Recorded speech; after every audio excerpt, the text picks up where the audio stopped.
Hello，大家好。見咁耐冇 upload 過片上 YouTube 啦，同埋近排都好少整紙品嗰啲嘢啦，咁所以就想錄翻一段係俾翻大家睇啦。係啦，咁我琴日就整咗一張嘅書籤，咁我就想同大家介紹下啦。咁同之前一樣啦，我都係唔會教嗰啲教學嘅，係啦。因為都係因為我冇嗰啲剪片嗰啲咧，咁所以比較麻煩啲。好，我繼續講翻先。咁呢張書籤咧係好似一張卡咁，可以打開嘅，係咪？但係我裏邊就冇寫嘢啦。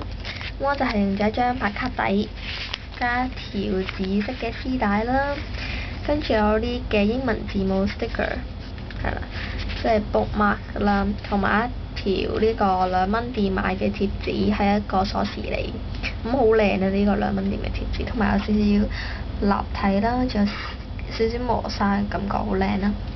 跟住咧就加咗2粒不同條啦，啲2蚊店嘅貼紙好多。跟住咧呢一條鎖匙咧上面咧我就係圍咗一條嗰啲嘅黑色嘅虛線。咁咧就係啦，跟住就呢一個咧就係一個 print paper 嚟嘅，見唔見到？呢個 mark 下邊黐住呢一條線咧，就係一個 print paper 啦。佢個底咧就係一啲手工紙嚟，咁就係人哋送俾我嘅，都係零零丁丁嗰幾張嗰啲手工紙，咁所以我都唔特別介紹啦。跟住咧，我就用咗一個花邊鉸剪啦，cut 咗呢一度，綁咗呢一個嘅絲帶啦，剪咗2個呢啲角，咁就完咗呢個書籤。咁後面冇嘢。跟住咧，我就想介紹埋我近排買嘅新手工用品，呢一個手工紙啦。係啦。咁咧，我初時咧買嘅時候咧，佢呢度咧寫住作品麗，日本嘅呢個係。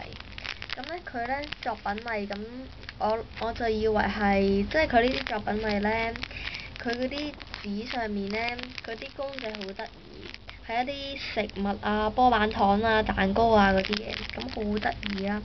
咁我就以為咧呢一 pack 嘅手工紙咧都係喎，因為佢寫作品麗啊嘛。點知咧，因為佢嗰度又冇得俾我打開睇啦，咁呢個就點知咧？跟住好興奮啦，買咗之後，咁就出咗鋪頭之後咧，就即刻打開嚟睇啦。點知咧，就係原來係一啲素色紙嚟嘅啫，單面嘅素色紙咯，原來只係，同埋佢嗰個紙真係好薄咯，咁太薄我唔係好中意咯，因為太薄嘅話咧，嗰啲雙面膠紙咧會透晒出嚟，冇咁好咯。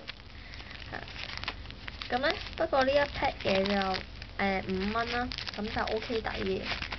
佢呢度就冇寫幾多張咯。不過咧，佢最好嘅咧就係有呢一啲，我攞一攞出嚟俾大家睇睇。就係嗰啲嘅貼紙嘅教學啦，咁我見到佢就有好大張，好多嘅，有4個咁啦，係啦，咁呢個係最好咯。不過我唔係好中意摺紙啦，好少啦，又唔係咁中意，咁所以就對於我嚟講都係冇乜嘅。咁今日要介紹嘅咧就係咁多，咁希望大家中意啦，拜拜。